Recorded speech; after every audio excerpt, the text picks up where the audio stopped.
Hi friends, welcome to Sumi's Kitchen.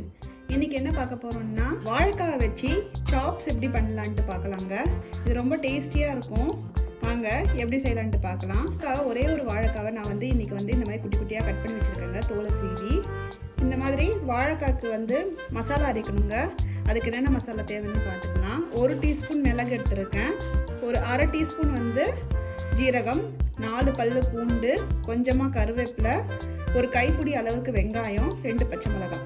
இது எல்லாத்தையும் இப்போ ஒரு மிக்ஸி ஜாரில் சேர்த்து நல்லா பேஸ்ட்டாக அரைச்சிக்கலாம். பயன் வச்சு அதில் இந்த வாழைக்காவை போட்டு எடுத்துக்கலாம். ஒன்று நல்லா கிறிஸ்பியாக ஆகணுங்க. வாழைக்காய் அந்த அளவுக்கு நல்லா நம்ம பொரிச்சு எடுத்துக்கலாங்க. நான் எண்ணெய் கம்மியாக தாங்க சேர்த்துருக்கேன் இன்னைக்கு ஷாலோ ஃப்ரை மாதிரியே இதை நல்லா பொன்னிறமாக வறுத்து எடுத்துக்க போகிறேன். பாருங்கள் எப்படி வறுக்கிறேன்ட்டு.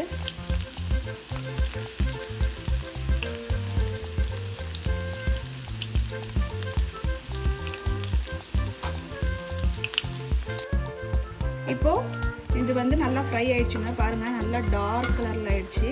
இப்போ இதை நம்ம எடுத்துக்கலாம்.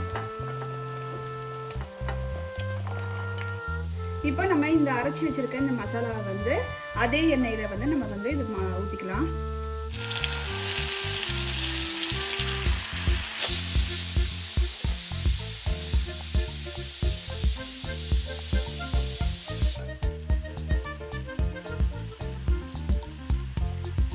கால் டீஸ்பூன் அளவுக்கு மஞ்சள் பொடிங்க, நமக்கு தேவையான அளவு தண்ணி இதையும் ஊற்றிக்கலாம். ஊற்றிட்டு இது நல்லா இப்போ கொதிக்கட்டும். இது நல்லா கொதிச்சு இதுலேருந்து எண்ணெய் பிரிஞ்சு வருங்க. அந்த டைமில் நம்ம எடுத்து வச்சிருக்க வாழைக்காவை சேர்த்துக்கலாம். இப்போ இந்த மசாலாலேருந்து எண்ணெய் பிரிஞ்சு வர ஆரம்பிச்சிடுச்சுங்க.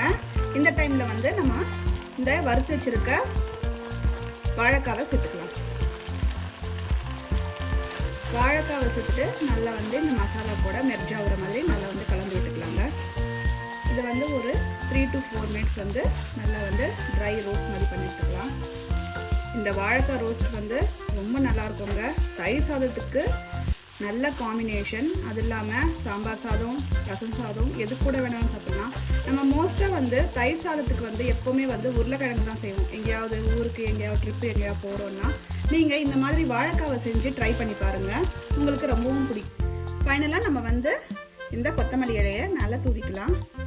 நம்மளோட சுவையான வாழைக்காய் சாப்ஸ் ரெடி. உங்களுக்கு இந்த வீடியோ பிடிச்சிருந்தா லைக் பண்ணுங்க, ஷேர் பண்ணுங்க, கமெண்ட் பண்ணுங்க, மறக்காம சப்ஸ்கிரைப் பண்ணுங்க.